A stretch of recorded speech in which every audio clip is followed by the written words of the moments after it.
बसंती को sensor board ने release करने से किया इनकार। अब खेसारी लाल कुछ दिन पीछे लाइव आते हैं, बोलते हैं हमारा सेंसर बोर्ड ने फिल्म पास कर दिया। जब रिलीज होने की बारी आई तो अब क्या हुआ? अब सेंसर बोर्ड पास नहीं किया। Good question.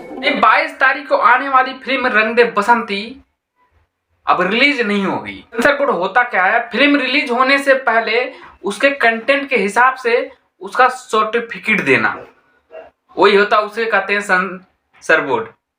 इसी की वजह से इनका फिल्म फंसी हुई है, जो आर्मी फोटो दिखा के और देशभक्ति बना दिए। नहीं, आप सबको पता है कि रंग दे बसंती एक देशभक्ति पर मूवी बनी है और ऐसे नौजवानों की कहानी है, वक्त आने पर देश के लिए जान देने से पीछे नहीं हटते। हमें इतना पता है कि आमिर खान की एक मूवी 2006 में आई थी जिसका नाम था रंग दे बसंती। उसके राइटर लेखक थे राकेश ओम प्रकाश मेहरा। कहा पता इसके वजह से कॉपीराइट बताया जा रहा है कि पहले इस नाम से फिल्म रिलीज हो चुकी है, ऐसा तो नहीं है।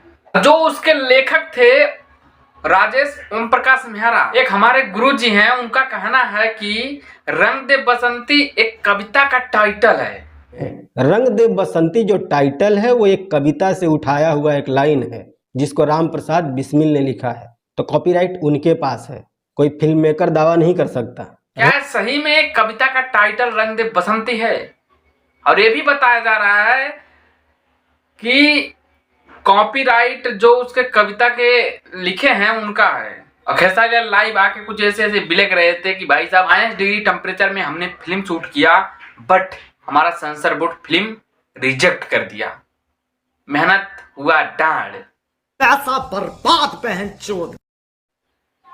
22 तारीख की रिलीज होने वाली मूवी आज उसको रिलीज करने से इनकार कर दिया। तो आज के लिए इतना ही। आपको क्या लगता है कि सेंसर बोर्ड रंग दे बसंती को पास करेगा या नहीं पास करेगा? मैं बताना जरूर। चलते हैं, बाय बाय।